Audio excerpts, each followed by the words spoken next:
अब चौथा रिलेशन है रिफ्लेक्सिव रिलेशन। आइडेंटिटी रिलेशन अभी हम लोग पढ़े, एम्प्टी पढ़े, यूनिवर्सल पढ़े।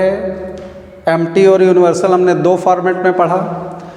एम्प्टी वाला जो फॉर्मेट था अपना वो दो सेट के लिए भी था, सिंगल सेट के लिए भी था। यूनिवर्सल वाला जो हमने पढ़ा वो भी दो के लिए था, सिंगल के लिए भी था, दो सेट के लिए भी था। आइडेंटिटी रिलेशन से हम लोगों की एक एडिशनल कंडीशन अप्लाई हो गई कि हमें जो आइडेंटिटी रिलेशन पढ़ना है वो फॉर अ सेट पढ़ना है। हमने पहले भी बोला कि अब हम लोग इसके बाद जो भी यहाँ पे रिलेशन पढ़ने जा रहे हैं वो फॉर अ सेट पढ़ने जा रहे हैं। जहाँ भी दो अलग अलग सेट की बात होगी वहाँ हम आपको इंडिकेट करेंगे।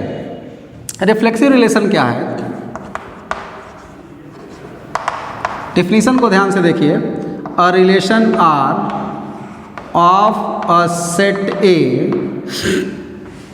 आर रिलेशन है किसका, एक सेट ए का, मतलब जो आर है वो ए क्रॉस ए का सबसेट है, ए क्रॉस बी का सबसेट नहीं है।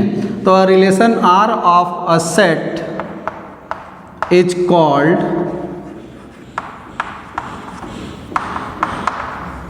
Reflexive relation if all the elements of set A related to itself।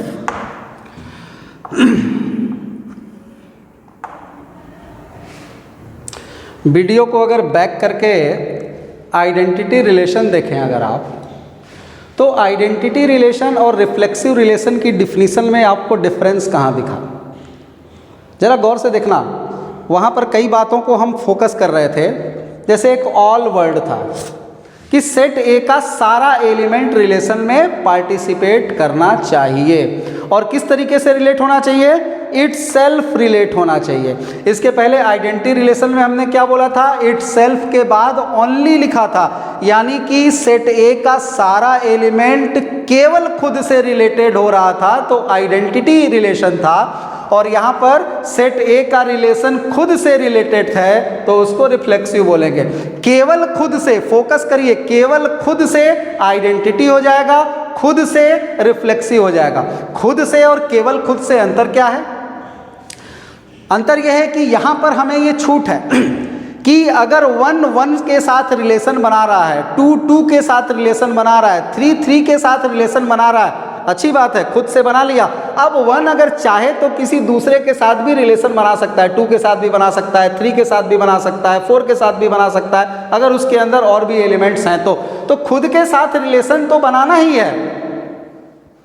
उसके अलावा इसको ये स्वतंत्रता है, इसको ये छूट है कि एक पर्टिकुलर एलिमेंट खुद के साथ रिलेशन बनाने के बाद चाहे तो किसी दूसरे के साथ भी रिलेशन रख सकता है, रिलेशन बना सकता है। तो ऐसे रिलेशन को हम लोग क्या बोलते हैं, रिफ्लेक्सिव रिलेशन। और आइडेंटिटी रिलेशन में यहीं पे वर्ड लिखा था ओनली, यानी केवल खुद से रिलेशन बनाना है, किसी दूसरे के साथ रिलेशन नहीं बनाना है। जैसे एग्जाम्पल लेते हैं, एक सेट ए है, इसके पास 1 2 3 और 4 4 एलिमेंट हैं।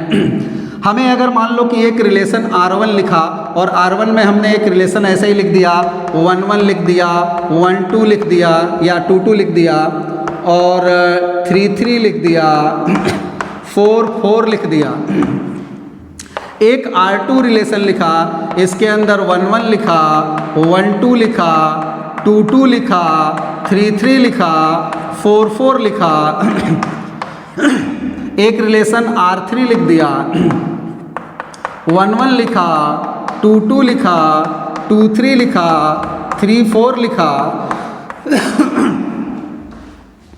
अब जरा गौर से देखिए, ये आपका सेट है, इस पर्टिकुलर सेट ए के लिए ये R1 रिलेशन कैसा रिलेशन है। तो इस सेट में जितने भी एलिमेंट हैं वो खुद से रिलेटेड हैं, इटसेल्फ। 1 का 1 से रिलेशन, 2 का 2 से, 3 का 3 से, 4 का 4 से। क्या ये इस डिफिनीशन को सेटिस्फाई कर रहा है, तो जी हाँ, इस डिफिनीशन को सेटिस्फाई कर रहा है। इस रिलेशन R1 को अपन क्या बोल सकते हैं, R1 को हम लोग रिफ्लेक्सिव बोल सकते हैं, हाँ बोल सकते हैं। साथ ही साथ क्या हम इसको आइडेंटिटी बोल सकते हैं? तो हाँ, आइडेंटिटी भी बोल सकते हैं, क्योंकि R1 क्या कह रहा है कि सेट ए के सारे एलिमेंट का खुद के साथ रिलेशन है, खुद के साथ रिलेशन की डिफिनीशन को सेटिस्फाई कर रहा है, केवल खुद के साथ रिलेशन उसको भी सेटिस्फाई कर रहा है। R2 अगर देखा जाए 1 1 है, 2 2 है, 3 3 है, 4 4 है, इट सेल्फ वाली डिफिनीशन को फुलफिल कर दिया। इट सेल्फ के बाद अगर इसकी इच्छा है तो किसी दूसरे के साथ रिलेशन बना सकता है। 1 ने 2 के साथ रिलेशन बना सकता है, खुद से बना लिया, उसके बाद किसी से रिलेशन बनाया, डजेंट मैटर, उसको भी हम लोग रिफ्लेक्सिव बोलेंगे। तो R2 कैसा सेट होगा, रिलेशन होगा? ये भी रिफ्लेक्सिव होगा। क्या ये आइडेंटिटी होगा? ये आइडेंटिटी नहीं होगा। आइडेंटिटी क्यों नहीं होगा? क्योंकि आइडेंटिटी की डिफिनीशन में इट सेल्फ ओनली वर्ड का इस्तेमाल किया गया था और यहाँ पे 1 2 है, ये ओनली डिफिनीशन को फुलफिल नहीं कर रहा है। R3 की अगर बात करें तो R3 कैसा रिलेशन है? R3 क्या रिफ्लेक्सिव है? नहीं। क्यों रिफ्लेक्सिव नहीं है? 1 1 तो इसके अंदर है, 2 2 तो इसके अंदर है, यानी 1 ने 1 से रिलेशन बनाया, 2 ने 2 से रिलेशन बनाया, 3 ने 3 से रिलेशन बनाना था, नहीं बनाया, 4 ने 4 से रिलेशन बनाना था, नहीं बनाया। और इसमें एक जो वर्ड लिखा गया ऑल, यानी सेट ए में जितने भी एलिमेंट हैं उनका खुद से रिलेशन जरूर मौजूद होना चाहिए, उसके अलावा ये फ्री है, किसी दूसरे के साथ रिलेशन बनाने के लिए बना सकता है। तो ये रिफ्लेक्सिव हो गया। इस डिफिनीशन को देखने के बाद अपन ये बोल सकते हैं कि जितनी भी आइडेंटिटी रिलेशन है वो सारे के सारे आइडेंटिटी रिलेशंस रिफ्लेक्सिव होंगे। ये आइडेंटिटी रिलेशन है, आइडेंटिटी रिलेशन को हम लोग रिफ्लेक्सिव बोल सकते हैं। ये रिफ्लेक्सिव है लेकिन इसको आइडेंटिटी नहीं बोल सकते, यानी all the identity relations are reflexive but all the reflexive relations are not necessarily identity. सारे रिफ्लेक्सिव आइडेंटिटी हो गए, जरूरी नहीं है, लेकिन सारी आइडेंटिटी रिफ्लेक्सिव होगी। हाँ, ये 100% ट्रू है। तो ये हो गया रिफ्लेक्सिव का। तो रिफ्लेक्सिव में क्या समझे आप लोग? जैसे हम लोग एक चर्चा करते हुए चलते हैं, जनरली एक छोटा सा बात करते हैं। सपोज कर लिया कि हमें एक सेट दे दिया, सेट को आप ऐसे समझो, मान लो एक बॉक्स दे दिया, उस बॉक्स के अंदर यूनिवर्स की जितनी भी स्ट्रेट लाइन है सारी स्ट्रेट लाइन डाल के अपने को दे दी गई। रिलेशन क्या बोल दिया गया? पैरेलल का रिलेशन बोल दिया गया। पैरेलल का रिलेशन बोला गया तो पैरेलल का रिलेशन क्या रिफ्लेक्सिव होगा? सोच के देखो, क्या कोई लाइन खुद अपने पैरेलल होती है? तो हाँ, खुद अपने पैरेलल होती है। कोई भी लाइन मैथमेटिक्स में खुद के पैरेलल मानी जाती है। तो कोई भी लाइन खुद के पैरेलल है, तो जी हाँ, हर लाइन अपने आप के पैरेलल है। तो खुद से रिलेशन बना दिया, इसका मतलब रिलेशन कैसा हो गया? रिफ्लेक्सिव हो गया। अब क्वेश्चन आएगा कि सर लाइन किसी दूसरे लाइन के साथ भी तो पैरेलल हो सकती है, एक लाइन L1 एक दूसरी लाइन L2 के भी पैरेलल हो सकती है। हाँ, हो सकती है, दोनों का स्लोप बराबर होगा तो जरूर होगी।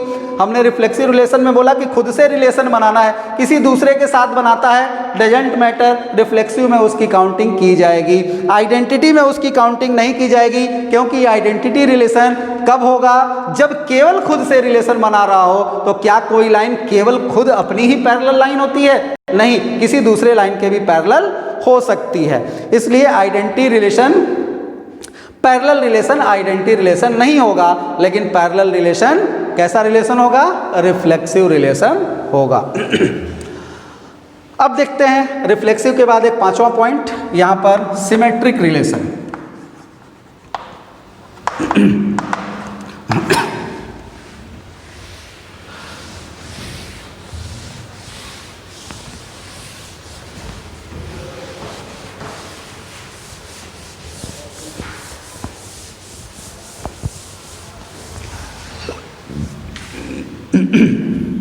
जरा इसको ध्यान से समझिएगा।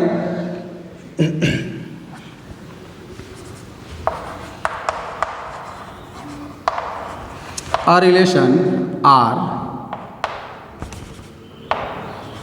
of a set A is called symmetric relation if A related to B then B related to A। क्या मतलब है? ध्यान से देखो। Where A और B ये दोनों सेट ए के ही एलिमेंट होने चाहिए। इसके पहले हम लोग ए और बी जो लिख रहे थे, जब पहले की बात हो रही थी तो ए सेट ए का एलिमेंट होता था, बी सेट का एलिमेंट लिया जाता था। यहाँ हमने ए और बी दोनों इसी सेट से उठाया। इसी सेट के अंदर एक ए भी एलिमेंट है और एक पी भी एलिमेंट है। तो इसका क्या मीनिंग है, इसको समझने की जरा कोशिश करो, आसानी से समझ में आ जाएगा। अभी इसके आगे हम लोग जब इनवर्स रिलेशन पढ़ेंगे तो इनवर्स रिलेशन में सिमेट्री की थोड़ी और चर्चा करेंगे। फिलहाल ये समझो क्या कह रहा है डिफिनीशन, कि किसी भी रिलेशन आर को सिमेट्रिक रिलेशन कब बोला जाएगा, कब बोला जाएगा, अगर ए रिलेटेड है बी से, ए रिलेटेड है बी से, तो बी भी रिलेटेड होना चाहिए ए से।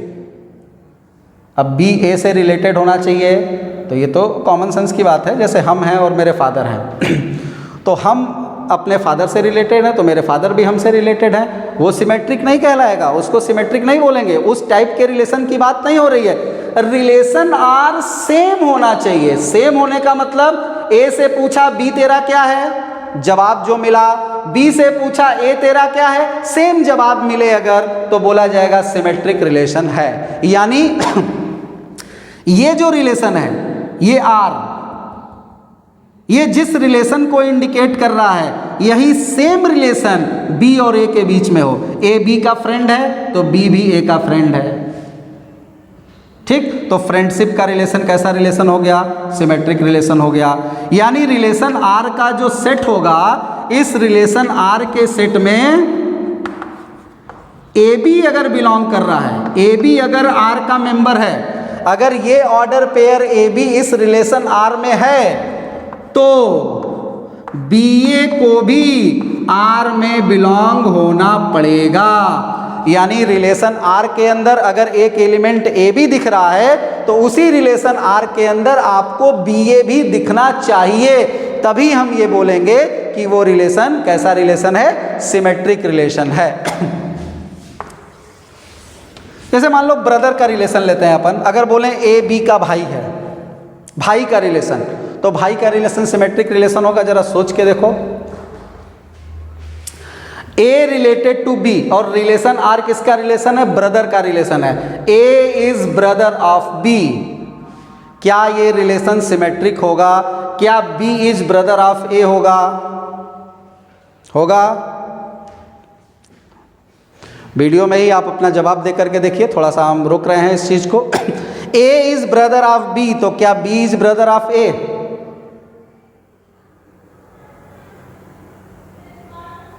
क्या जवाब आया? अगर जवाब हाँ में आया तो ये बिल्कुल गलत है। सोचना ध्यान से। A is brother of B, एक नाम लेते हैं कोई भी, Mohan is brother of Geeta, Mohan is brother of Geeta, तो Geeta is brother of Mohan, possible है? नहीं। ये पॉसिबल सिमेट्रिक रिलेशन तब होगा ब्रदर का रिलेशन जब दोनों एलिमेंट मेल मेंबर हों। यानी कि ब्रदर का रिलेशन जब तक कंडीशन ना दी जाए आप सिमेट्रिक नहीं बोल सकते। फादर का relation, A father of B, तो क्या बी फादर ऑफ ए? कभी नहीं हो सकता, बी सन ऑफ ए हो जाएगा। ए सिस्टर ऑफ बी, तो बी सिस्टर ऑफ ए भी हो सकता है, बी ब्रदर ऑफ ए भी हो सकता है। वो मेल है कि फीमेल है इस पर डिपेंड करेगा।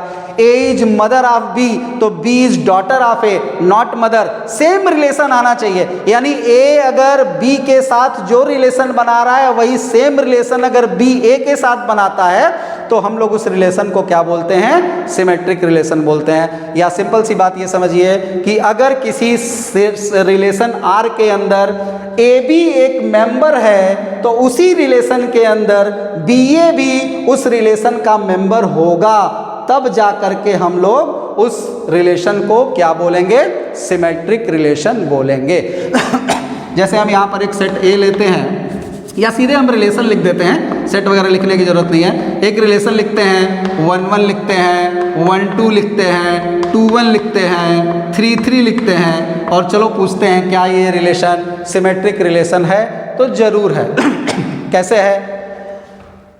देखो 1 1 में ही देखो, 1 तो रिलेटेड है ही है, 1 1 3 3 डजेंट मैटर, 1 का 1 से रिलेशन है, तो देखो इसके अंदर 1 1 1 1 दोनों है। जैसे यहाँ देखो हमने यहाँ पर क्या बोला, ए बी आर में अगर बिलोंग कर रहा है तो बी ए भी आर में बिलोंग करना चाहिए। अब तुम बोलोगे सर इस डिफिनीशन को 1 1 सेटिस्फाई कहाँ कर रहा है, तो कर रहा है। अगर 1 1 इसके अंदर है तो 1 1 भी इसके अंदर है, और सेट की डिफिनीशन कहती है एक ही एलिमेंट को 2 बार नहीं लिखा जा सकता, मतलब ये तो इसके अंदर है ही है। मतलब ये जो यहाँ पर हमने बात लिखी आप ऐसे भी लिख सकते हो, ए नॉट इक्वल टू बी या समझने के लिए ऐसे देखो, इसी डिफिनीशन से उसको भी समझ सकते हो। जैसे 1 1 को ही समझो, इसी डिफिनीशन से, ज़्यादा लिखने पे फिर ज़्यादा कंफ्यूजन होगा। यहाँ पर जो भी एलिमेंट इसके अंदर मौजूद है उसका रिवर्स भी इसके अंदर होना चाहिए। 1 1 इसके अंदर मौजूद है, इस रिलेशन R1 में है, क्या इसमें रिवर्स करने पर 1 1 आएगा, वो भी मौजूद है, तो हाँ है। इसके अंदर 1 2 है, रिवर्स किया 2 1 आ गया, तो क्या 2 1 है। 2 1 को रिवर्स किया 1 2 आ गया, क्या इसके अंदर 1 2 है। 3 3 इसके अंदर है, इसका रिवर्स करने पे 3 3 आना चाहिए, क्या इसके अंदर 3 3 है, तो है। इसका मतलब जितने भी एलिमेंट इस R1 के अंदर मौजूद हैं सबका रिवर्स करने पर ऑर्डर पेयर जो एलिमेंट आया वो भी इसके अंदर मौजूद है। यानी इस रिलेशन R1 को अपन क्या बोलेंगे, सिमेट्रिक बोलेंगे। अगर हम एक एग्जाम्पल लेते हैं R2, एक एग्जाम्पल लिया, इसमें मान लो हमने 1 1 लिखा, 1 2 लिखा, 2 1 लिखा, 3 1 लिखा और क्लोज कर दिया। क्या ये सिमेट्रिक है, तो नॉट सिमेट्रिक, नॉट सिमेट्रिक। ये सिमेट्रिक नहीं है। क्यों सिमेट्रिक नहीं है, 1 1 इसमें है, R2 में 1 1 है, रिवर्स किया 1 1 का रिवर्स फिर 1 1 आया, क्या इस R2 में 1 1 है। 1 2 है, रिवर्स किया 2 1 आया, क्या R2 में 2 1 है। रिवर्स किया 1 2 आया है, 3 1 को रिवर्स किया 1 3 आएगा, क्या इसमें 1 3 है, 1 3 नहीं है। इसका मतलब ये 3 1 इस R2 को सिमेट्रिक होने से रोक रहा है, क्योंकि इसका ऑर्डर चेंज करने पर जो एलिमेंट आएगा वो इस सेट के अंदर मौजूद नहीं है। तो यहाँ पर चूंकि 3 1 R में है और 1 3 R में बिलोंग नहीं कर रहा है, बिलोंग्स टू को काट दिया मतलब डज नॉट बिलोंग। तो 3 1 तो R में है लेकिन 1 3 R में नहीं है, इसलिए हम लोग इसको सिमेट्रिक रिलेशन नहीं बोल सकते। अब जरा बात करते हैं मैथमेटिकल टूल्स को लेकर के सिमेट्री को समझने की। तो जैसे अभी हम लोग बात कर रहे थे, स्ट्रेट लाइन का एक सेट लिया, तो सपोज कर ले एक बॉक्स लिया, उस बॉक्स के अंदर हमें स्ट्रेट लाइन उठा के रख ली। एक बॉक्स के अंदर स्ट्रेट लाइन रखी और बात हो रही है पैरेलल की। किसकी बात हो रही है, रिलेशन क्या है, पैरेलल का। एक स्ट्रेट लाइन अगर किसी दूसरे स्ट्रेट लाइन के पैरेलल है, L1 एक लाइन ली, L2 एक लाइन ली, L1 अगर L2 के पैरेलल है तो क्या L2 L1 के पैरेलल होगा, जी जरूर होगा। तो क्या पैरेलल का रिलेशन सिमेट्रिक रिलेशन होगा, होगा।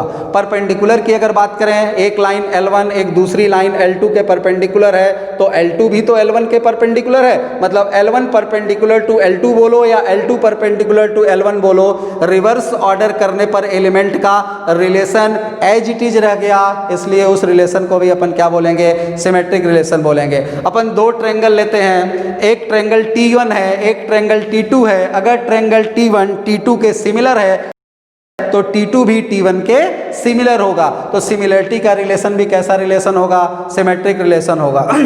ऐसे ही अगर दो ट्रायंगल के कॉन्ग्रुएंसी की बात करते हैं, एक ट्रायंगल T1 एक ट्रायंगल T2 के कॉन्ग्रुएंट है, तो ट्रायंगल T2 भी ट्रायंगल T1 के कॉन्ग्रुएंट होगा। ये रिलेशन भी कैसा रिलेशन होगा, सिमेट्रिक रिलेशन होगा। यानी कि ऑर्डर चेंज करने पर हमारा जो एलिमेंट आया वो उसी रिलेशन को सेटिस्फाई करता होगा, तो ऐसे रिलेशन को हम लोग क्या नाम देंगे, सिमेट्रिक रिलेशन की बात कर नाम देंगे।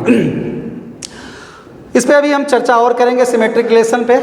इसके बाद वाला टाइप देख लेते हैं, फिर सिमेट्रिक रिलेशन पे थोड़ी सी और चर्चा होगी।